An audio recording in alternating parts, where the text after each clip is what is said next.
Already ఒక భాగం ముగించుకొని రెండో భాగంలోకి వచ్చాం. ఏంటి అంటే 2వ అధ్యాయం 1 నుండి 12 వచనాన్ని 2 భాగాలు చేశాం. ఆ 2 భాగాల్లో ఒక భాగం ముగించుకున్నాం. జ్ఞానులు ఎక్కడికి వచ్చారు, ఎప్పుడు వచ్చారు, ఎలా వచ్చారు, ఎందుకు వచ్చారు అనే విషయాలన్నీ కూడా మనము తెలుసుకున్నాం. వాళ్ళు ఎక్కడికి వెళ్ళాలి, యేసు ప్రభు పుట్టిన తర్వాత ఎన్ని రోజులు వెళ్ళారు, యేసు ప్రభు పొట్టంగా పోయారని చాలా మంది చెప్తున్నారు, కానీ బైబిల్ అలా చెప్పట్లేదు అనే విషయాలు చాలా విషయాలు నేర్చుకున్నాం. ఒకవేళ మీకు అవి మళ్ళా వినాలనిపిస్తే యూట్యూబ్ లో ఉన్నాయి, మీరు యూట్యూబ్ లో చూడవచ్చు. సరే, ఇప్పుడు 2వ పార్ట్కి వచ్చాం. మొదటి పార్ట్ చూసాం, ఇప్పుడు 2వ పార్ట్కి వచ్చాం. అందుకని దీనికి బి అని అంటాం. ఓకేనా, ఏ భాగం అయిపోయింది, బి భాగానికి వచ్చాం. యూదుల రాజును ఆరాధించడానికి వచ్చిన జ్ఞానులు వచ్చారు కదా. నా సరి చూడండి, శరీరంతో నా సరి చూడండి. యూదుల రాజుని ఆరాధించడానికి వచ్చినటువంటి జ్ఞానులు. మనం వాళ్ళు ఎందుకు వచ్చే 2 విషయాలు తెలుసుకున్నాం. ఇప్పుడు ఏం తెచ్చారు ఆ రాజు కోసం, ఇది నా ప్రశ్న. ఏం తెచ్చారు, ఎందుకు తెచ్చారు, తేవడానికి కారణాలు ఏంటి? లేకపోతే చాలా మంది రకరకాలుగా దాన్ని అర్థం చేసుకుంటా ఉన్నారు. ఏమేమి తెచ్చారు ఎవరంటే నేను ఇక్కడ రాశాను, చూద్దాం. అదేంటో నేను తర్వాత మీకు ముందుగా వివరించడానికి ప్రయత్నం చేస్తాను. మొదటిది బంగారం. ఎందుకు ఇచ్చారు బంగారం? బంగారానికి యేసు ప్రభువుకి ఏ సంబంధం? అందులో చిన్న బాబు కదా ఆయన, ఆ బాబుకి ఎందుకు ఇచ్చాడు వాళ్ళు, ఇది మనం అర్థం చేసుకోవాలి. చాలా మంది దీన్ని బంగారము దేనికి సాదృశ్యం ఉంటారంటే, దేనికి సాదృశ్యం చెప్తున్నారమ్మా, యూట్యూబ్లో చూస్తూ ఉంటారు కదా మీరు. బంగారము రాచరికానికి సాదృశ్యము అంటున్నారు. అర్థమైందా? రాచరికం అంటే గొప్పవారికి సాదృశ్యం. యేసు ప్రభు గొప్పవాడా? ఈ కాంట్రాక్షన్ బట్టి మాట్లాడదాం. యేసు ప్రభు అందరికంటే గొప్పవాడే, అది కాదు నేను మాట్లాడేది.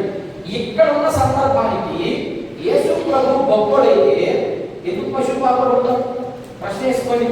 అయితే ఇక్కడ గొప్పతనానికి కాదు, అర్థమైందా? గొప్పతనానికి కట్టాలిగా. ఏం గొప్పవాడుగా రాలేదు భూమి మీదకి, వస్తాడు రేపు గొప్పవాడిగా. అప్పుడు సంగతి పక్కన పెడితే ఇప్పుడు వచ్చిన సంగతి మనం మాట్లాడుకుందాం. వచ్చిన సంగతి గురించి మనం నేర్చుకుందాం. బంగారం తెచ్చారు, ఎందుకు తెచ్చారో చాలా మందికి అది అర్థం కాలేదు. సరే, కొంతమంది ఏమంటే రాచరికానికి అన్నారు, అంత బాగానే ఉంది, ఓకే, నేనేం కాను. అయితే రాజుగారు ఏంటే, అయితే రాచరికాన్ని అనుభవించలేదు ఆయన.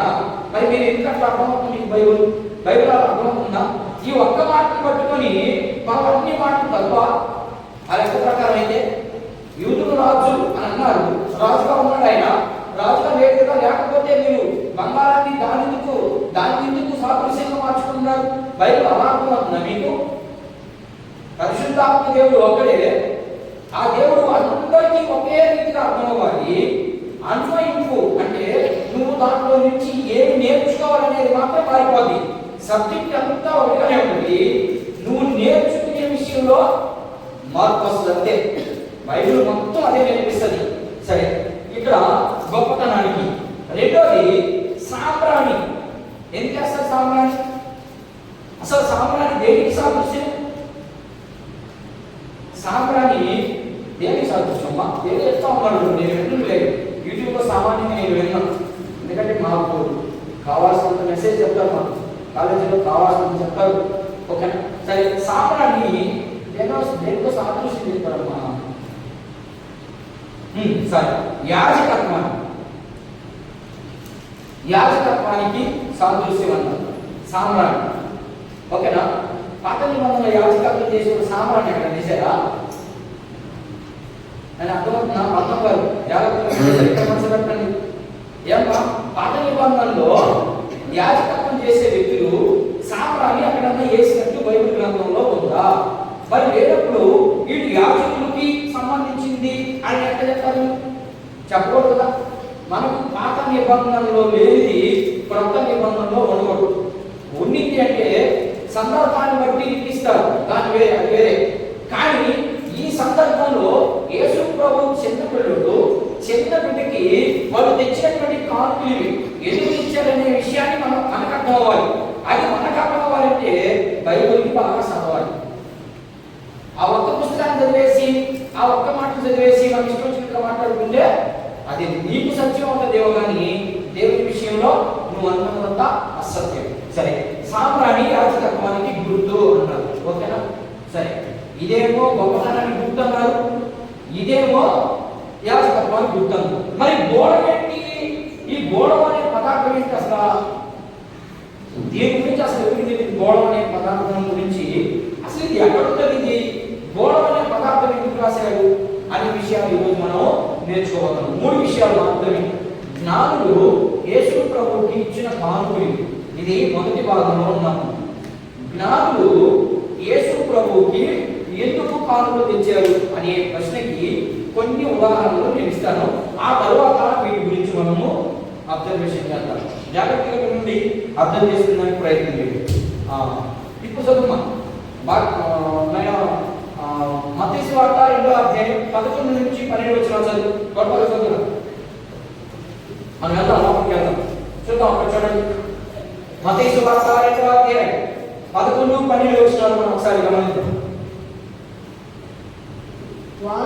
వారు ఆ నక్షత్రమును చూచి అత్యానంద భరితులై ఇంటిలోనికి వచ్చి తల్లి అయిన మరియను ఆ శిశువును చూసి సాగిలపడి ఆయనను పూజించి తమ పెట్టెలు విప్పి బంగారమును సాంబ్రాణిని గోడకు కానుకలుగా ఆయనకి సమర్పించి. చాలు చాలు. ఏంటంటే అక్కడ ఉన్న మాటలు బంగారము సాంబ్రాణి గోడము సమర్పించారు. ఎందుకు సమర్పించారు? బంగారు ఎందుకు సమర్పించారు? యేసు ప్రభుకి బంగారు తక్కువ, లేకపోతే ఆయన ఏ తక్కువ? దేవుడైతే వాళ్ళ ఉద్దేశం ఏంటంటే, జ్ఞానుల యొక్క ఉద్దేశం ఏంటంటే, చూడండి ఒకసారి యూదులకి నేను కిందనే రాశాను, మీకు ప్రతి కూడా ఇక్కడ రాసేస్తున్నాను నేను. యూదులకి ఒక సాంప్రదాయం ఉంది, మనకు కూడా ఒక సాంప్రదాయం ఉంది. అందువల్ల ఏంటి ఆ సాంప్రదాయం? యూదులకు ఉన్న సాంప్రదాయం ఏంటి, మనకున్న సాంప్రదాయం ఏంటి అనేది నేను వివరిస్తాను. యూదులకు ఉన్నటువంటి సాంప్రదాయం ఏంటి అంటే, ఆ రోజుల్లో రాజులుగా అంటే గొప్పవారిగా ఉన్నటువంటి వారిని ఎవరైనా దర్శించడానికి వెళితే, ఎవరైనా వారి ఇంటికి వెళితే చూడడానికి, మనం అంటాం కదా, ఏదైనా ఆరోగ్యం బాగలేకపోతేనే, లేకపోతే పిల్లకాయలు పుట్టినప్పుడు కానీ, లేకపోతే వివాహం అయినప్పుడు కానీ, ఏదైనా కొన్ని సంఘటనలు జరుగుతాయి కదా, ఆ సంఘటనలు జరిగేటప్పుడు మనం ఇంటికి వెళ్తాం, ఎవరైనా బంధువు ఇంటికి వెళ్తాం. బంధువు ఇంటికి వెళ్ళేటప్పుడు ఏ వ్యక్తి వెళ్తాం? సర్వసాధారణంగా ఎక్కువగా అప్పడెత్తుకోవద్దాం, కానీ వాళ్ళకి ఆ రోజుల్లో అప్పలు కాదు. ఆయన రాజుగా పుట్టాడు, యూదుల రాజుగా పుట్టిన వాడు ఎక్కడ అనే ప్రశ్న మనకు కనబడింది. ఆ యూదుల రాజు కోసము యూదులకి ఒక సాంప్రదాయం. ఏంటి ఆ సాంప్రదాయం అంటే, ఇప్పుడు కొన్ని వచనాలు మనం చదువు. ఏంటి ఆ సాంప్రదాయం? ఆ సాంప్రదాయం గురించి ఎలాంటి పరిస్థితుల్లో వాళ్ళు ఎదుర్కోబోతున్నారు అనేది చూద్దాం ఒకసారి. 2వ సమూయేలు గ్రంథం చూడండి ఒకసారి. పాత నిబంధనలో ఉన్నటువంటి మార్పుని మనం అర్థం చేసుకున్నాం. పాత నిబంధనలో రాజులని, లేకపోతే ఉన్నతమైనటువంటి పిల్లలని, లేకపోతే ఉన్నతమైనటువంటి వారిని దర్శించేదానికి వెళ్ళేటప్పుడు యూదుల పద్ధతి ప్రకారం ఏ వ్యక్తిస్తున్నారు చూడండి. 2వ సమూయేలు గ్రంథం 8వ అధ్యాయము 10వ వచనం. ఈ సందర్భము యుద్ధంలో దావీదు మహారాజు గెలిచినటువంటి సందర్భం ఇది. చూడండి, చదువు. యుద్ధములు జరుగుచున్నవి కనుక దావీదు అదారేజరుతో యుద్ధము చేసి అతన్ని ఓడించుటగా తోయి విని తన కుమారుడు గెరాము చేతికి వెండి బంగారము ఇత్తడి వస్తువులను కానుకలుగా అప్పగించి. చాలు. ఇక్కడ యుద్ధానికి వెళ్ళాడు ఎవరు? దావీదు మహారాజు తన రాజ్యం మీదకి వేరొక ప్రాంతం వాళ్ళు యుద్ధానికి వచ్చినప్పుడు ఈయన యుద్ధానికి వాళ్ళతో వెళ్ళి అక్కడ వాళ్ళతో గెలిచి వచ్చారు. అది పక్కనటువంటి అనేక మందికి తెలిసింది. ఫలానా ప్రాంతానికి పోయి దావీదు తీసుకొచ్చాడు, అందుకని నేను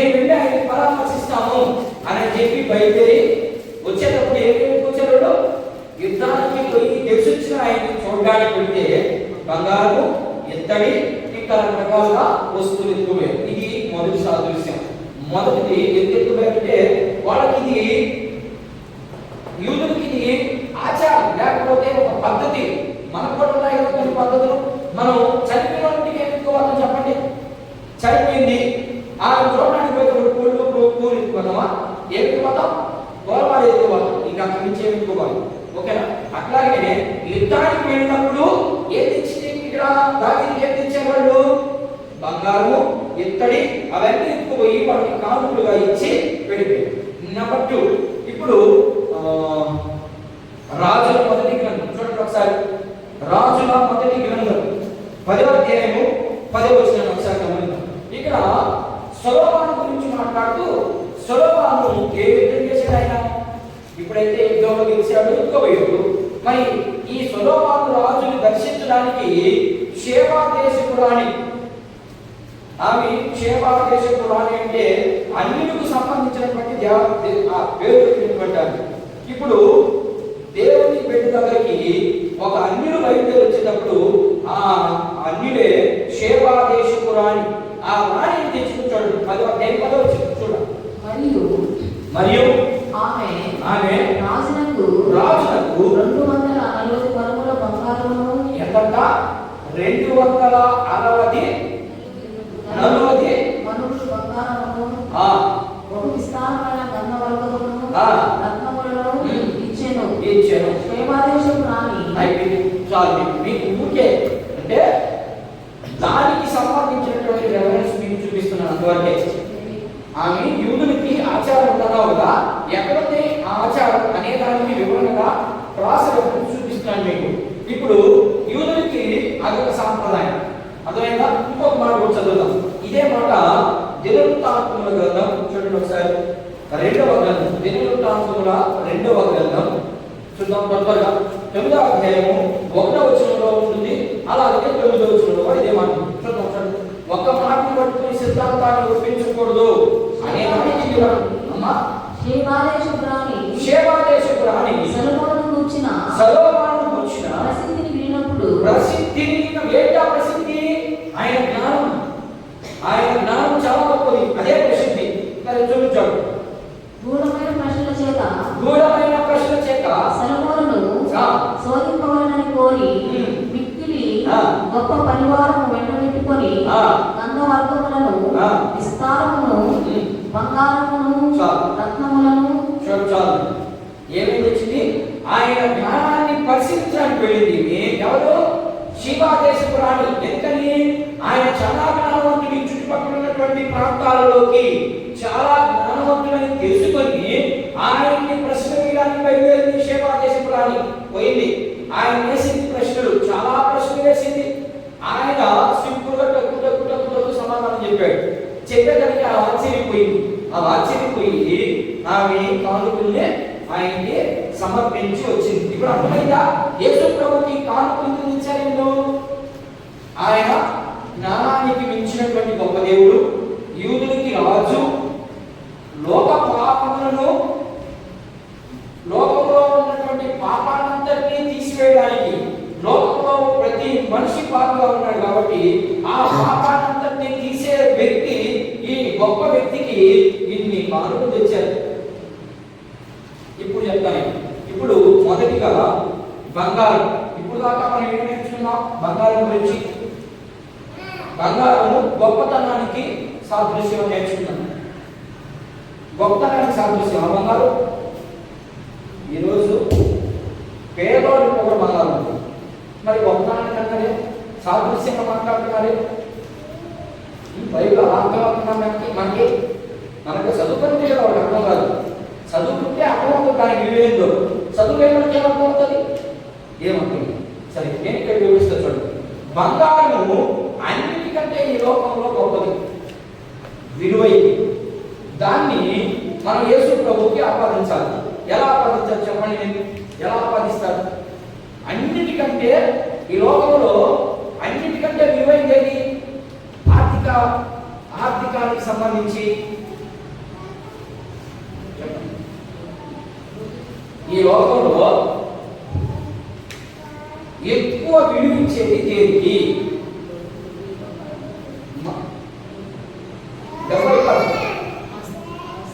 ఆస్తి కూడా అయిపోతుంది. నేను అడిగింది ఈ కాంట్రాక్షన్ బట్టి మాట్లాడుతున్నాను. అంటే మీరు చెప్పింది కరెక్టే, నేను కాదన్నాను. కానీ ఎక్కడున్న కాంట్రాక్షన్ బట్టి బంగారము గొప్పతనానికి సాదృశ్యం అంటున్నారు. ఆ గొప్పతనంగా పుట్టలేదు ఆయన. మరి అలాంటప్పుడు దాన్ని సాదృశ్యంగా చేసే హక్కు నీకు నాకు లేదు. అది వాక్యమే ఇవ్వాలి ఆ హక్కు. నేనేమంటానంటే గొప్పతనానికి కాదు, గుర్తు కాదు, కానీ ఆయన దైవత్వాన్ని చూపిస్తుంది. అంతకంటే గొప్ప వ్యక్తి లేడు. బంగారము ఈ లోకంలో చాలా విలువైంది. దాన్ని ఇంకొక యూజ్ చేయించిన కూడా చాలా మంది అంటున్నారు, దొంగ చేయించిన ఒక సవ బంగారు 50 ఇస్తాడు. అర్థమైందా? రాబోయే రోజుల్లో బంగారు ఒంటి మీద ఉంచుకోవాలండి. రాబోయే రోజుల్లో భయంకరంగా ఉంటాయి అలాంటి సిచ్యువేషన్. పెరుగుతూ వెళ్ళిపోతారు. ఇప్పటికే జరుగుతూ ఉన్నాయి. బంగారు ఒంటి మీద ఉండకూడదు, జాగ్రత్తగా బ్యాంకులో ఉండాలి, లెక్క పెట్టుకోవాలి. ఓకేనా? సరే, ఈ దైవత్వానికి చూపిస్తుంది, సాదృశ్యంగా ఉంది. నేను నా ఉద్దేశం అది. ఎందుకంటే యేసుక్రీస్తు యొక్క గొప్పతనం ఏంటో నేను కొన్ని వచనాలు ఎంత బంగారము దైవత్వానికి ఎలా సాదృశ్యం అని మీరు అడిగితే నేను కొన్ని వచనాలు చూపిస్తున్నాను. చూద్దాం. చూడండి, యెషయా గ్రంథం చూడండి ఒకసారి. యెషయా గ్రంథం 6వ అధ్యాయం 1వ వచనం చదవండి. చదవాలి. 6వ అధ్యాయం. రాజైన ఉజ్జియా అత్యున్నత సింహాసనమందు అంటే క్రీస్తు దేనికి సాదృశ్యం చెప్పాడు? అత్యున్నతమైనటువంటి సింహాసనం మీద కూర్చున్న వ్యక్తి దైవత్వాన్ని చూపిస్తుంది. ప్రభువు అనే మాట ప్రమాణం.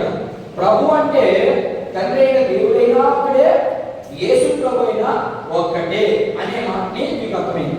ఇప్పుడు 9వ వచనం చదువు. ఇప్పుడు 9 చదువు.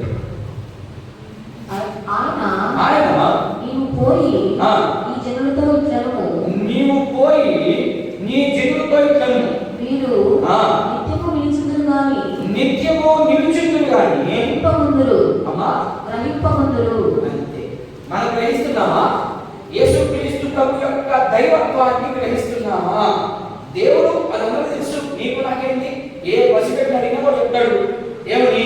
యేసుక్రీస్తు ప్రభు ఎవరంటే దేవుడు అని చెప్తాడు. కానీ ఆ దైవత్వాన్ని గ్రహించలేకపోతున్నాం మనము. వీళ్ళు కూడా గ్రహించలేకపోయినప్పుడు ఉన్నటువంటి ప్రజలందరూ కూడా అసలు యేసు ప్రభు పుట్టాడేంటి, పశుశాల పుట్టాడేంటి, ఆయన ఎంత చేసేవాడు ఎక్కువ మందే, కానీ ఎందుకు పుట్టాల్సి వచ్చింది అనేది అర్థం చేసుకునే ఉద్దేశాలు వాళ్ళకి లేవు. కాబట్టి వాళ్ళు ఇప్పుడు బంగారం దేనికి సాదృశ్యమైంది. ఇంకా కొన్ని మాటలు చూపిస్తాం. చూడండి, యోహాను శుభవార్త చూడండి, లేకపోతే లూకా సువార్త 5వ నుంచి చూడండి. ఒకసారి లూకా సువార్త 5వ నుంచి చూడండి. త్వరగా చూడండి. లూకా సువార్త 5వ అధ్యాయం 2వ వచనం ఒకసారి మనం గమనిద్దాం. చూడండి. ఆ సరస్సు తీరమున ఉన్న 2 దోణులను చూచెను. జాలరులు వాటిలో నుండి దిగి తమ వలలు కడుగుచుండిరి. ఆయన ఆ దోణులలో సీమోనుదైన యొక్క దోణి ఎక్కి దాని నుండి కొంచెం త్రోయమని అతను అడిగి కూర్చుండి దోణిలో ఉండి జన సమూహములను బోధించుచుండెను. ఆయన బోధించడం సాధించిన తరువాత నీవు దోణిని లోతుకు నడిపించి చేపలు పట్టుటకు మీ వలన వీడని సీమోనుతో చెప్పగా. ఇక్కడ సందర్భం ఏంటంటే యేసుక్రీస్తు ప్రభు దైవత్వాన్ని కనిపెట్టలేకపోయాడు. ఎవరు? శిష్యులే. మరి నేను మనం కనిపెట్టగలమని ఆయన 18 సంవత్సరాలు తిరిగారు. ఎన్ని అద్భుతాలు చూశారు. మార్కు సువార్త అద్భుతాలేనే. 3 రొట్టెలతో అనేక మంది తిన్నారే. అలా మిగిలి గంపలు ఎక్కున్నారే. ఇవన్నీ మర్చిపోయాడు సీమోను. దొంగ ఇమ్మన్నాడు. రాత్రంతా చేపలు పట్టారు. వీళ్ళు ఒక్క చేప కూడా పట్టలేదు. యేసు ప్రభు ఎక్కాడు. అలా పని అన్నాడు. అక్కడ పనిచ్చాడు. ఓయ్యో ఓ కర్మ నాగా, ఇదేగా ఈ కర్మ. రాత్రంతా పట్టానే, ఈ ప్రాంతం అంతా వాళ్ళ వేసానే, ఒక్క చేప కూడా పట్టలేదే. మళ్ళా ఏం చెప్తాడు? నాడేమన్నా అంతే కదా మధ్యాహ్నం. అంతే వాడు అన్నది. ఎక్కడ పట్టినాడేంది మన చేపలు? రాత్రంతా పట్టే ఒక చేప దొరకపోతే బాగా విభజన యేసు ప్రభు అని అన్నారు. అన్నట్టే ఆ మాట. ఎందుకని? ఆయనలో ఉన్నటువంటి దైవ స్వభావాన్ని గ్రహించలేకపోయారు. పేతురు అడిగాడు. పేతురు ఏమైనా అని చెప్పించేలా అన్నాడు. వేసాడంటే కాస్త కనబడ్డాయి. కింద చదవరు మీరు, ఎంత అద్భుతం జరిగిందో. వాళ్ళ పట్టకుండా పట్టాయంట అన్ని చేపలు పడ్డాడు. అప్పుడు ఆశ్చర్యపోయి అప్పుడన్నా గ్రహించారా వాళ్ళు? గ్రహించదు. ఆయన దైవత్వాన్ని గుర్తిరలేదు. ఒకటి. నెంబర్ 2, యోహాను సువార్త 12వ అధ్యాయం చూద్దాం. త్వరగా 2 వాక్యాలు చదివిన తర్వాత నేను ముగించడానికి ప్రయత్నం చేస్తాను. ఇంకా ఉన్నాయి, ఇంకా నేను ఈ బంగారం గురించి ముగించడానికి ప్రయత్నం చేస్తాను. బంగారం దేవుని సాదృశ్యం అని చెప్పాను, దైవత్వానికి సాదృశ్యం. ఆయన దైవ నిత్యము ఆయనలో ఉన్న స్వభావం ఎలాంటిది అంటే దైవ స్వభావం. ఆ స్వభావాన్ని గుర్తెరగలేనటువంటి ప్రజలుగా వీళ్ళు ఉన్నారు. అందుకని ఆయన్ని ఎలా సంబోధిస్తున్నారు? వాళ్ళు గ్రహించలేదు. ఇప్పుడు ఉన్నటువంటి అనేక మంది కూడా ఆయన దైవత్వాన్ని గుర్తించడం లేదు. ఏ గుర్తిస్తున్నారు అంటే గొప్పవాడు దేంట్లో? చాలా మంది లోకంలో గొప్పవాడు ఉన్నారు, డబ్బు కలిగిన ఉన్నారు, ఆస్తులు కలిగిన ఉన్నారు. వాళ్ళందరికంటే గొప్పది దైవత్వం తప్ప ఇంకేం లేదు. నేను నిన్న శుక్రవారం శనివారం రోజు రాత్రి వేరే ప్రాంతానికి వెళ్ళొస్తా ఉంటే ఒక సేవకుడు వాక్యం చెప్తా ఉన్నాడు. మనకు సంబంధించిన సేవకుడు ఆయన ఏం చెప్తున్నాడంటే గలతీయులకు రాయబడిన పత్రిక 3వ అధ్యాయంలో మాట తీసుకున్నాడు. అబ్రహాము దేవుడిని నమ్మెను, అది దేవుడికి నీతిగా ఎంచబడెను అనే పదం తీసుకున్నాడు. మంచిది, వెరీ గుడ్. నమ్మాడు. ఎక్కడ నమ్మాడు? ఎప్పుడు నమ్మాడు? వద్దదంతా నమ్మేశాడు. ఓకే, నువ్వు నేను నమ్ముకున్నావు. ఏం సుఖం, ప్రయోజనం ఏమి? ఎలా దేవుడు అయ్యాడయ్యా దాన్ని గ్రహిస్తున్నావా మనం? ఇప్పుడు అబ్రహాము దేవుడిని నమ్మాను. ఎప్పుడు నమ్మాడు ఆయన? ఏ వయసులో నమ్మాడు ఆయన? 70 ఏళ్ళకు నమ్మింది ఆయన. మరి అప్పుదాకా ఆయన దేవుడు లేదా? గొడవడాలి అసలు ఎవరికి గొడవడాలి? చెప్పేవాడికే గొడవడాలి. వాడికే గొడవైనప్పుడు వినేవాడికి ఇంకేం గొడవ వస్తుంది? మా పాస్టర్ గారు చెప్పేస్తున్నామ్మా, ఏందని చెప్పేది? ఏది ఆయన చెప్పేది నాకు తెలియగలదా? అబ్రహాము ఎట్లా నమ్మాడు ఆయన్ని? అంతకు ముందంతా నమ్ముతున్నటువంటి వాళ్ళ దేవుడు బుద్ధియేనా? 70 ఏళ్ళు నమ్మాడు కదా. 70 ఏళ్ళకి వచ్చిన తర్వాత యేసుప్రభువుని నమ్మింది ఆయన. అంతకుముందు నమ్మలేదు కదా. ఎలా నీతిమంతుడు అయ్యాడు అబ్రహాము? ఎలా నమ్మకమైన వ్యక్తిగా అయ్యాడు? దాన్ని వివరిస్తే కదా వాడు వివరిస్తుంది పాపం. దాన్ని వివరించలేదు. అబ్రహాము నమ్మాను. ఏది నమ్మేది? అన్నదమ్ములు నమ్ముకున్నగా నమ్ముకున్న దాని వల్ల ప్రయోజనం ఏమి? ఆ ప్రయోజనాన్ని తీసి బయట చెప్పాలి. అప్పుడు మనిషి మారుతాడు. సరే, అక్కడికి ఇప్పుడు ఏం కనబడింది ఇక్కడ? దైవ స్వభావం కనబడతా ఉంది. దేవుడు గొప్పవాడు, బంగారాన్ని ఎందుకు తెచ్చాడయ్యా ఆ జ్ఞానులు అంటే? ఈయన సాక్షాత్తు దేవుడు అని రుజువు చేయడానికి తెచ్చేవాడు. వాళ్ళంత తల్లిదండ్రుల వల్ల జ్ఞానులు అంటే వాళ్ళు ఆకాశంలో ఉన్నటువంటి ఈ వాతావరణాన్ని పసిగట్టి చెప్పేవాడు ఏం జరుగుతుంది అనేది. అంత గొప్పవాడు బంగారు తెచ్చారంటే దానికి ఒక అర్థం పడేదా? ఎందుకు తెచ్చుంటారు వీళ్ళు అనే ఆలోచన ఉందా? ఆలోచన లేకుండా ఆయన గొప్పవాడు కాబట్టి బంగారం ఇచ్చాడండి. ఎక్కడ గొప్పవాడు అయ్యాడైనా? ఏ విషయంలో గొప్పవాడు కాదు ఆయన. శారీరకంగా దైవత్వంలో మాత్రం ఆయన మించినోడు లేడు. అందుకని నేనైతే ఆయనతో కనబడేది ఈ బంగారంలో కనబడినటువంటి భావం ఏమంటే ఆయనలో దైవ స్వభావం ఉంది. దేవుడే ఆయన ద్వారానే ఏం జరుగుతుంది? విమోచన, విడుదల జరుగుతుందని జ్ఞానులు ముందుగానే పసిగట్టారు. పసిగట్టి బంగారం తెచ్చారు. అంత గొప్పవాడు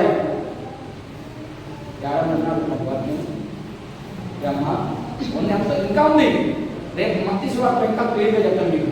ఇంకా సరే, లూకా సువార్త ఇంకా క్లారిటీ ఇస్తాను. రేపు రాత్రి ఇస్తాను ఆ క్లారిటీ. ఎంతుందో తెలుసా? చాలా మంది బయట చదవాలంటే మనం అర్థం చేసుకోలేము. అందుకనే నాకు మొదటి ముస్లింకి వచ్చాయి. మన ఆయన ఇప్పుడు ముస్లింకి లేవు. నాకు ఎందుకు వచ్చినాయి? కారణం ఏంటి చూడండి. ఆయన వయసాడా వయసాడా ఆలోచన ఏంటి? ఎందుకు ఈ మాట రాయబడింది? ఎన్ని పుస్తకాలు తెలియాలి? అది సర్టిఫికేట్ వస్తుంది. ఏమి కాకుండా నడుచుకుంటే దానివల్ల ప్రయోజనం. సరే, బంగారం ఓకేనా? బంగారం దేనికి సాదృశ్యమైనమా? దైవత్వం కనబడిందా? దైవత్వం ఇప్పుడు చదువు యోహాను సువార్త ఆ మాట చదువుతాం నిమిషాలు పై మాట చూద్దాం. యోహాను సువార్త 12:40 యోహాను సువార్త 12:40 12:40 ఇంకా చాలా విషయాలు ఉన్నాయి చదవాలి. యోహాను సువార్త వారు నమ్మలేకపోయి ఎవరు నమ్మేలా యేసు ప్రభుని నమ్మలేదు. మనం కూడా అట్నే ఉన్నాం. మనం కూడా నమ్మితే మనం ఒక్కరు ఎందుకు మారు? మనం కూడా అపనమ్మకంగానే ఉన్నాము. మనం నమ్మితే మనం కూడా దీవెనకరంగా ఉంటాము. ఏలైనగా వారు కన్నులతో చూచి హృదయంలో గ్రహించి మనసు మార్చుకొని నా వలన స్వస్థపరచబడకుండా నడుకుంటున్నట్లు ఆయన వారి కన్నులకు అంధత్వం కలుగజేసి చాలు. ఏం జరిగిపోయిందంటే వాళ్ళకి అంధత్వం. దేవుడు చాలా మంది గుడ్డిగా నమ్మించేస్తున్నాడు. దేవుడే చేసింది ఇక్కడ. అవునా అమ్మ? అక్కడ చూడండి, ఇక్కడ చదివే ఇప్పుడు చదువుతా ఉంది. దేవుడే వారికి అంధత్వం కలుగు చేసెను. ఎందుకని? నీ హృదయ స్థితి బాగలేదు. అయిపోతా నీ హృదయమే గొప్ప గొప్ప కనబడుతున్నాయి. అందుకని ఏం మూసేశాడు ఆయన? కళ్ళు మాత్రం తెరవబడుతున్నాయి, ఆత్మ మూసేశాడు. ఎవరికి? నీకు నాకు కూడా మూసేశాడు ఆయన. చాలా మంది గ్రహించలేకున్నారు ఇప్పుడు ఈరోజు. ఎందుకంటే ఆయన చెప్తే తగ్గుపడుతుంది.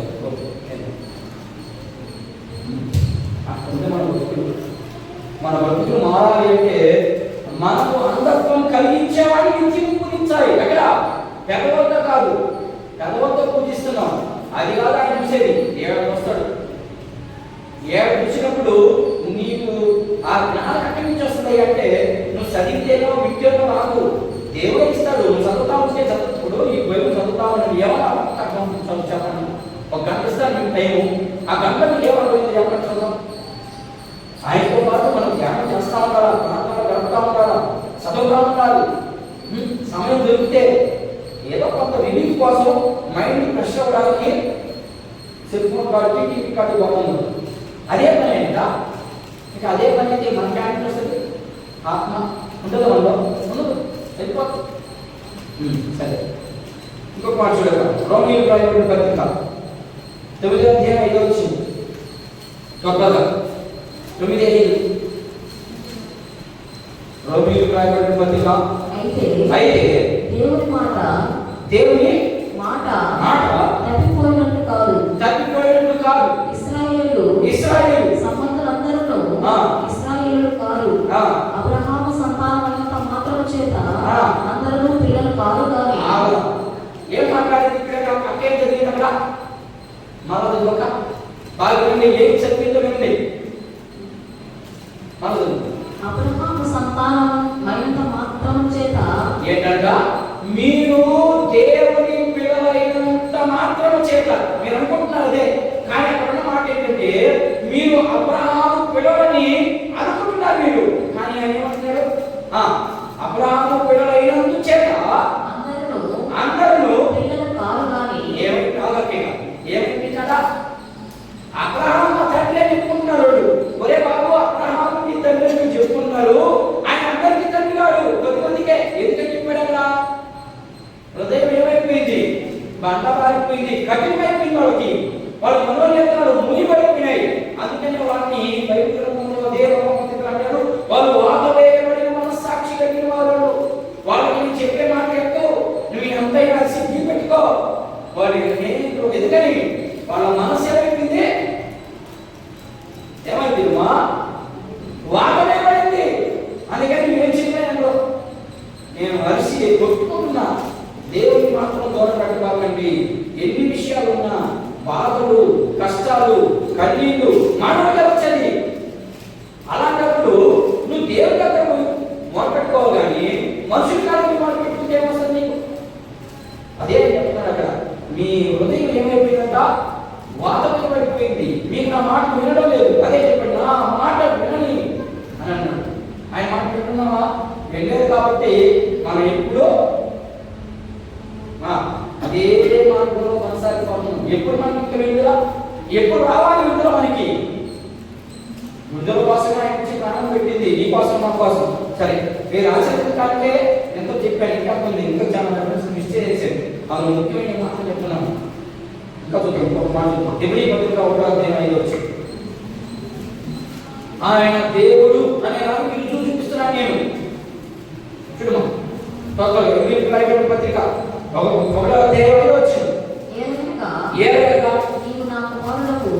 నీవు నాకు ఎవరు చెప్తున్నది? స్వయంగా దేవుడే చెప్తున్నాడు. ఏమని? నీవు నా కుమారుడు, నేను నిన్ను కని ఉన్నాను అనియు ఇదియుగా అంటే కనిండేదే కాకుండా నేను ఆయనకు తండ్రినైందును. ఎవరికి మాట? నేను ఆయనకు తండ్రినైందును అని అన్నాడు కదా. ఈ మాట ఎక్కడ కనబడుతుంది మనకి? బాప్తిసం తీసుకుని బయటకు వస్తాడే, బయటకు వచ్చినప్పుడు ఏమనుకుంటుంది? ఈయన నా ప్రియ కుమారుడు, ఈయన నేను ఆనందిస్తాను. నేను బాప్తిసం తీసుకెళ్తా వాళ్ళందరూ ఇది కారణం పడ్డేది. ఆయన కారణం ఏంటి? ఆయనలో దైవ స్వభావం ఉంది, ఆయనలో దైవ గుణాలు ఉన్నాయి, ఆయన బీజం ఆయనలో ఉంది. మరి ఆయన దేశంతో కదా మనం పుట్టింది, మనకి ఎందుకు లేదు ఆ బీజం? ఎందుకు లేకపోతుంది? కారణం ఏంటంటే అవిధేయత, లెక్కలేని చేస్తారు. తప్పు చేసే వెంటనే నా మీదకి శిక్ష రాలేదు కాబట్టి ప్రసంగి గ్రంథము 8వ అధ్యాయము 11వ వచనం ఒకసారి గమనించండి. మన పరిస్థితి ఎలా ఉందో అక్కడ క్లియర్గా రాస్తున్నాడు. ప్రసంగి గ్రంథము 8వ అధ్యాయము 11వ వచనం చూడండి. దుష్టులకు తగిన శిక్ష.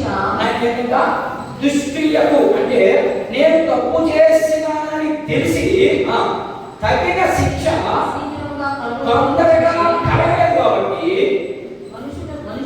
మనుషులు ఏమా ఏం విడిచిపోయేది?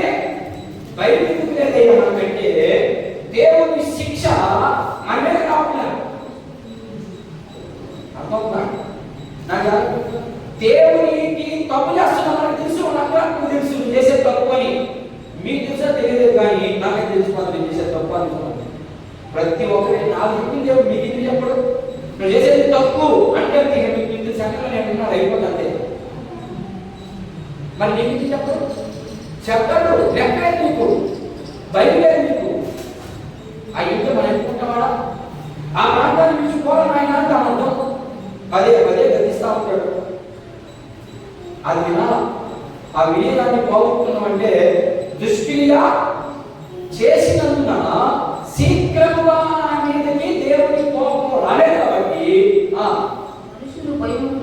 మనుషులు ఏమి విడిచిపెట్టేసేప్పుడు భయం నుంచి హృదయపూర్వకంగా పాపం చేస్తారని తన అర్థం. ఆయన అనిపించాక దేన్ని, అందుకనే ఆయన రాసింది మరి ఆయన అనుభవించాక నేను నాకు చెప్పాను. ఆయన మా అమ్మడు నేను ఇవ్వలేదు దాన్ని చెప్పాడు. 2వ అధ్యాయం చెప్పాడు. సమయం మొదటి పుస్తకంలో 2వ అధ్యాయం చెప్పాడు. రాజు మొదటి పుస్తకం 2వ అధ్యాయం ప్రారంభించుకోమని చెప్పాడు. దాన్ని చచ్చిపోతా నేను చచ్చిపోతున్నాను, నేను అందరూ పోవాల్సినటువంటి మార్పులు అడుగుతున్నాను కాబట్టి సొలొమోను నేను చెప్పింది గురించి కానీ మాట తప్పకుండా చేసుకున్నావు, అప్పుడు నీ కుటుంబం దీవించబడ్డది. ప్రతి ఒక్కరూ ఈ రాజ్య సింహాసనాన్ని ఆడతారు, నీ తర్వాత నీ కొరికెత్తాడు, గోడలతో కొరికెత్తాడు. అది వర్ష ఆడతాడంటే కానీ విన్నారు పాపం. సొలొమోను వారికి విన్నాడు. లాస్ట్ చివరికి పెద్దలు పాపం. ఇక నుంచి మారిపోయింది, వాళ్ళ చరిత్ర మారిపోయిందంటే చెప్తారు. వాక్యం తెలిసిన అనేకమైన మాటలు చెప్తారు. దాన్ని విని గ్రహించుకోవాలి. మనం గ్రహించుకున్నప్పుడే ఏ విశ్వాసం మాట్లాడు ఆయనకి ఏం బొమ్ములేదా? అర్థమైందా? బంగారం దేనికి సాధించమా? దైవత్వానికి. కారణం వచ్చిన మీకు ఇప్పుడు మొదలు తెప్పింది. ఇకపోతే సాంబ్రాణి ఎందుకు చేస్తారు? చెప్తున్నట్టుగా సాంబ్రాణి దేవుడికి సాదృశ్యంగా ఉంది. అమ్మా యాజకత్వంలో ఇక్కడ రాశారు కదా, యాజకత్వంలో ఎక్కడైనా పాత నిబంధనలో యాజకులు సాంబ్రాణి వేసినట్టు ఎక్కడ ఉందో అక్కడ వచ్చినా ఉన్నా సాంబ్రాణి ఏంటంటే ఆ వ్యక్తి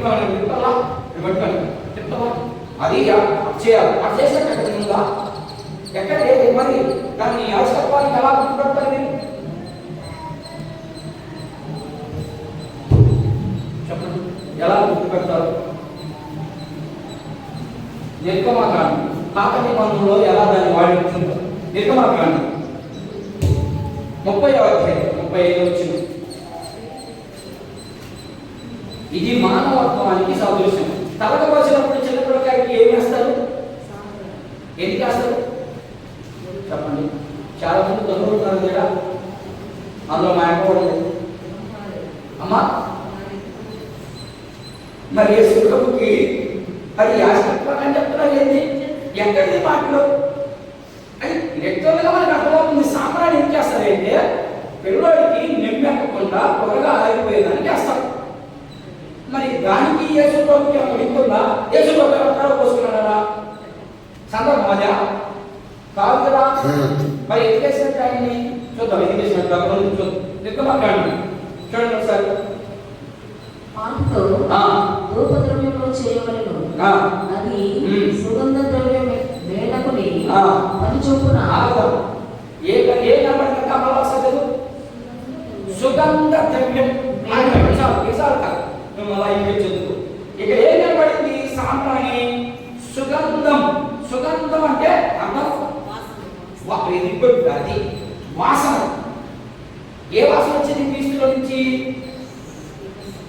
సువాసన వచ్చింది కదా. ఏంటి ఆ సువాసన? ఇగో మీ పాపాల నిమిత్తం నేను చచ్చిపోతున్నా, అది సువాసన. మరి ఇంత అర్థం కాదు వాళ్ళ వాక్యం. నేను ఏమన్నా కల్పించాను చెప్తున్నావా? బైబిల్ గ్రంథంలో ఉన్నాయి కదా, నేను నేర్పిస్తున్నా నేను. మరి ఈ సుగంధానికి అర్థమేంటి? వాసన. ఏ వాసన వచ్చింది? ఇదిగో ఈ వాసన ఆయన పుట్టాడు. ఎవరైనా యేసుక్రీస్తు ప్రభు, ఆయన మీ కోసం చచ్చిపోతున్నాడు మీ పాపాల నిమిత్తం. ఇది సువాసన. అందుకు దీన్ని ఇచ్చింది సాంబ్రాణి. అయితే పిచ్చి కాదు. మన కోసం యేసు ప్రభుకి తన కోసి ఉయ్యాలకు బండేసి పోతున్నారు. అందుకు ఆయన వచ్చింది. వ్యాఖ్యానం మనం చెప్పాను, ఉయ్యాలలో వేసి పోతున్నారు యేసు ప్రభుని. ఎంత దరిద్రం చూడండి. ఊపేదానికి ఆయన వచ్చింది. ఆయన వచ్చింది దేనికి? సువాసనగా బ్రతకడానికి, అందరికీ సువాసన ఇవ్వడానికి ఆయన వచ్చింది. అందుకు మనం ఏం చేస్తున్నాం? క్రిస్మస్ పేరు పెట్టుకొని ఉయ్యాలలో పెట్టుకొని ఆ ఉయ్యాలలో బండేసి వేసుకుని ఓపుతున్నాం. అతి భయంకరమైనది. దేవుడి విషయంలో చాలా జాగ్రత్తగా ప్రవర్తించాలి మనిషి. నీకు ఇష్టం వచ్చినట్టు చేసుకునే దానికి ఆయన నిన్ను పంపించింది, నీ కోసం ప్రాణం పెట్టింది, నిన్ను రక్షించింది. ప్రతి దానికి లెక్కలేదు. జాగ్రత్త. అర్థమైందా? సువాసన. ఏంటా సువాసన? చూద్దాం. ఒక మాట చదివేసి మనం 3వ అధ్యాయం 17 వచ్చింది. మత్తయి సువార్త 3వ అధ్యాయం 17 వచ్చింది. మత్తయి సువార్త 3వ అధ్యాయం 17 వచ్చింది. ఏంటి ఆ సువాసన? సువాసన మరియు 3వ అధ్యాయం 17 వచ్చింది. మరియు ఇదిగో ఈయన నా ప్రియ కుమారుడు. అది సువాసన. ఎవరన్నారా? అంతకుముందు చాలా మంది పంపించాడు కదా దేవుడు. ఎవరైనా పంపించాడు? ఆదాము కాడి నుంచి ప్రారంభించాడు పంపించడానికి భూమి మీదకి. పోనీ నీ సువాసనగా బతకాలన్నాడు. మరి నిన్ను కూడా సువాసనగా బతకమనే పంపించింది. నువ్వేం చేస్తున్నావు? కంపు కొట్టించేస్తున్నావు. నీ ప్రవర్తన బట్టే కంపు అయిపోతుంది. పంపించింది అందుకు ఆయన సువాసనగా బతకమని ఆదాము పంపించాడు. చాలా మంది నాయకులు పంపించాడు, అధికారులు పంపించాడు, రాజులు పంపించాడు, న్యాయాధిపతులు పంపించాడు, ప్రవక్తలు కూడా పంపించాడు. ఎవరు సువాసనగా బతకలేకపోయాడు. అందుకని ఆయన మాట్లాడు, వీటిలో నేను ఆనందిస్తున్నాను. ఆనందం అంటే సంతోషం కదా. సంతోషం అంటే సువాసన కదా. అంటే సింపుల్. ఇంత సింపుల్ గా వాక్యం అనుకుంటే మనకేమో ఒకటి తెచ్చానంటాడు, ఒకడేమో గొప్పతనం అంటాడు. ఎందుకు ఇది వచ్చింది అయిపోయింది. దీని విషయం కూడా మనకు తెలిపింది. ఏంటి? క్రీస్తు యొక్క సువార్తే సువాసన. అంతే సింపుల్ గా. ఏంటి ఆ సువాసన అంటే అందరి కొరకు ఆయన మరణించాడు, తిరిగి లేచాడు. నువ్వు కూడా నీకు విశ్వాసం ఉంటే నువ్వు మరణిస్తావు. ఒకటిగా తిరిగి వస్తుంది సువాసన. అంతే సింపుల్. 2 ముక్కలు చెప్పాను. దీన్ని మీకు ఎందుకు వివరిస్తా ఉన్నానంటే మీరు బాగా తెలుసుకుంటే ఇంకా మీ సువాసన పట్టుకెళ్ళాలి.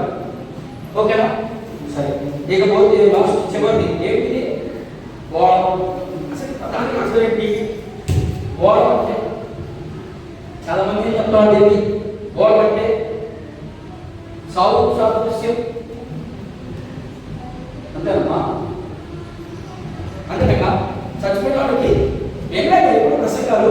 కావాలి నచ్చబోతుంది అందులో చూడండి. ఒక ఆయన చచ్చిపోయేదానికి సాదృశ్యం చెప్తున్నాడు. యేసు ప్రభు చచ్చిపోయేదానికి పుట్టే రోజే తీసుకొస్తాను. ఎవరన్నా ఉదాహరణకి నేను పుట్టానమ్మా, నేను పుట్టగానే మా కథ ఏం చేసిందంటే, ఎందుకంటే ఇవి పుట్టేది చెప్తే తక్కువ పట్టినట్టు నా గురించి చెప్పుకుంటున్నాను. ఇప్పుడు మా కథ ఏం చేసిందంటే వస్తా కర్రీ నాకు వచ్చింది బయటికి. ఎందుకో వీడు వస్తాడు చచ్చినప్పుడు పెట్టుకోండి అని చెప్తారా? ఇప్పుడు మనకి తెచ్చారు కదా, జ్ఞానం తెచ్చారు కదా, గోడ తెచ్చారు కదా. అక్కడ అర్థమైన ఒక వాక్యం దేవుడు మా కోపం చెప్పేది ఏడవను బాగా ఏడు ఏమ్మా మా కథ వస్తే ఏది ఇచ్చారు నాకు సాధారణంగా బట్టలు ఆడుకునే వస్తువులు అవి ఇచ్చారు. అన్ని వచ్చింది. ఇప్పుడు తెచ్చాడు కదా, బంగారం తెచ్చాడు, సాంబ్రాన్ని తెచ్చాడు, లాస్ట్ ఒకసారి గోడలు తెచ్చేసాడు. ఈ గోడ దేనికి సాదృశ్యము అంటే చాలా మందికి ఏమర్థమైందంటే ఆయన చచ్చిపోతాడు. ఎప్పుడైతే చదవరా చచ్చిపోయేదానికి కదా మనిషి అవతారం పుట్టింది ఆయన. మరి నీకు అర్థం అయిందా బాబు? ఇప్పుడు మా కథ తెచ్చిందనుకో, మా అమ్మ ఏమన్నా నీ కళ్ళే మనం అడుగుదా అడుగుతాడు అడుగు అప్పుడు ఏం చెప్పాలి? నీ కొడుకు కూడా ఒక వస్తాడు. అప్పుడు అడుగుంటే ఏం చేస్తాను? ఆయన కూడా ముందు నమ్ముతుంది. మరి ఎక్కడ వాక్యం ఆలోచించి చచ్చిపోయేదానికి సాదృశ్యం అని. ఎందుకంటే ఇప్పుడు దీని గురించి కొంత చరిత్ర అవగాహన ఉండాలి. ఈ గోడము అనే పదార్థము బంక, అర్థమైందా? బంక మనం చెప్పిన చూడు అలాంటి బంకి. ఈ బంక ఎందుకు తెచ్చారంటే వాళ్ళు యూదులకి ఎవరైనా చచ్చిపోతే ఈ బంక చదివితే దేంట్లో పెట్లో మనకి మనం ఇంకా ఏమి ఈ మన ప్రాంతంలో ఏమి చేయలేదు కాబట్టి దీన్ని సాధారణంగా మనం చాలా వాడుతుంది. నేను మన వారి క్రితం వెళ్ళాను రాజేశ్వరి వాడు ఎంత తెచ్చిపోసే తెలుసా బంక ఇంచుమించు 6 బాటిల్ పోసేసారు. మనకి మా పెట్టి ఇంకా పోసేసారు. ఏంటిగా బాబు అంటే మీకు చరిత్ర తెలిసిన చెప్తున్నారు సార్ చాలా మంది, మీరే మమ్మల్ని ప్రశ్నిస్తున్నారు అని అడిగాడు. చూడండి ఎంత జ్ఞానంతో వచ్చిన పాస్టర్లకి నువ్వే బాగా చెప్తున్నావు అందరూ అంటున్నారు. నీకే తెలియదా దాని గురించి అని నాకు కూడా తెలుస్తుందా? ఒత్తిడిని కానీ చదువుకున్నాను కానీ అనుకుంటే నాకు వాళ్ళు చెప్తున్నాను. అది యేసు ప్రభుని ఎందుకు ఆ గోడ తెచ్చాడంటే యేసు ప్రభు చనిపోయినప్పుడు వాళ్ళ ఉద్దేశం ఉంది సువాసనగా ఉండాలి. ఇప్పుడు యేసు ప్రభు చనిపోయిందని తెచ్చిన వాళ్ళు ఎక్కడ పండేసుకున్నారు? ఆయన్ని పెట్టె పండేసుకున్నారు కదా. ఆ పెట్టు చుట్టూ చదివితే కింద ఏం పట్టుకోదంటే వాసన పట్టదు, పురుగు పట్టదు, అందుకు ఇచ్చినది. దాన్ని మనం సచ్చినట్టు తెలిపేసేది. ఇప్పుడు వాడు కదా నన్ను అడిగిన ప్రశ్న, ఆయన పెట్టెలో దొడ్లో పడుతూ ఉంటాడు స్థలం లేక. ఆ స్థలంలో మరింత పుడుతుంది, పుడికి పురుగు పుడతాయి, అందుకని తెచ్చేవాడు. దాన్ని సచ్చిన వాళ్ళు కూర్చున్నారని చెప్తున్నారు. ఎంత ఉంటారు సత్యదాన్ని పుట్టలేదు సగభావుడు వీళ్ళు దాంట్లో అంత తక్కువ వాడు. దాని గురించి ఇప్పుడు మాట్లాడుతున్నాం. ఏంటి 19వ అధ్యాయం యోహాను శుభవార్త. యేసు ప్రభు కూడా చూసారు చూద్దాం మాట. యూదు ఆచారం అంటారు కదా, నేను ఆ ఆచారం గురించి చూపిస్తాను. కొన్ని వచ్చిన చూపించి నేను ముగిస్తాను. అది కాంటెక్స్ట్ యొక్క అందులో నుంచి అసలు ఎందుకు తెచ్చారనేది తెలియాలి మనకి. ఇది సందర్భాన్ని బట్టి తెచ్చారు, దాన్ని వివరిస్తున్నాడు. దీనికి పూర్తి అర్థం ఇంకా చెప్పలేదు. దీనికి పూర్తి అర్థం వేరే, ఓడము పూర్తి అర్థం వేరే. దాన్ని నీకు పూర్తిగా చూపిస్తున్నాడు సాదృశ్యం. చదువు యోహాను సువార్త 19వ అధ్యాయం 38 నుంచి 8 వచ్చింది. 38 యోహాను సువార్త. అటు తరువాత యూదుల భయం వలన రహస్యముగా యేసు శిష్యుడైన యోసేపు తాను యేసు దేహమును తీసుకొని పోవుట పిలాతు వద్ద సెలవడెను. పిలాతు సెలవిచ్చెను కనుక అతడు వచ్చి యేసు దేహమును తీసుకొని పోయి యేసు చనిపోయిన దేహాన్ని తీసుకొని పోయిను. మొదటి రాత్రి వేళ ఆయన యొద్దకు వచ్చిన నికోదేము కూడా కలిసిన. ఏంటి తెచ్చారు? బాగుంటే ఆ బాడీ చెడిపోకుండా ఉండే దానికోసం తెచ్చాడు. చదువు ఇంకా బాగా అర్థం అవుతుంది. బోళముతో కలిసిన అగరు, బోళముతో కూడిన అగరు రమారమి. అగరు అంటే అగరు అని ఏంటి అమ్మా అక్క అంతే మనకు అక్కడ అర్థమవుతుంది. అగరు అంటే అంటే మనం కత్తిరి ఇస్తారు ఇచ్చాడు కత్తిరి ఏమన్నా అర్థం ఉందా? పాడివాడు ఆ పాట ఇస్తాడు అర్థం ఉంది. వాసన వస్తాడుకోవచ్చు. వాడు వచ్చిన తర్వాత వాడు ఐడెంటిటీ కూర్చొని ఇది ఒక అర్థమైంది. అక్కడ ఏముందంటే మనసు అగర్వాలు ఉంటాయి. అగరంటే అగరత్తులు కనిపిస్తున్నాయి. నికోదేము కూడా బోళముతో కలిసిన అగరు, బోళముతో కలిసిన అగరు అగరేంటిది అంటే అగరత్తులున్నది. అయితే మనం కట్నాలు వాక్యం పాపం. ఎందుకంటే వాడు దేవుడితో ఎక్కువ సమయం ఉండదు కాబట్టి ఆ లీడింగ్ ఉండాలి. లీడింగ్ ఉన్నప్పుడే ఆ భాష అర్థం ఉండాలి. లేదు చదివన్నా ఉండాలి. ఈ రెండు చేయమన్నాడు. అందుకే మనకి ఏం అర్థం కాదు. దాన్ని ఏదో వివరిస్తాను. చదువు. రమారమి 150 సేవలు ఎత్తు తెచ్చెను. అంతటా వారు యేసు దేహమును ఎత్తుకొని వచ్చి యూదులు పాతిపెట్టు మర్యాద చొప్పున సుగంధ ద్రవ్యమును ఇప్పుడు మన సుగంధ ద్రవ్యం అన్నాడు. ఇందాకేమో బోళ అన్నాడు. మన పుస్తకే సుగంధ ద్రవ్యం. ఇప్పుడు ఎలా అర్థం చేసుకోవాలి జనాలు? కడ్డీలు ఇచ్చుకోవచ్చు. సుగంధ ద్రవ్యం కదా అంటే వాసన వస్తుంది కదా. పైన మాట్లాడాడు బోళ అన్నాడు. బోళ ఎందుకు తెస్తాడు?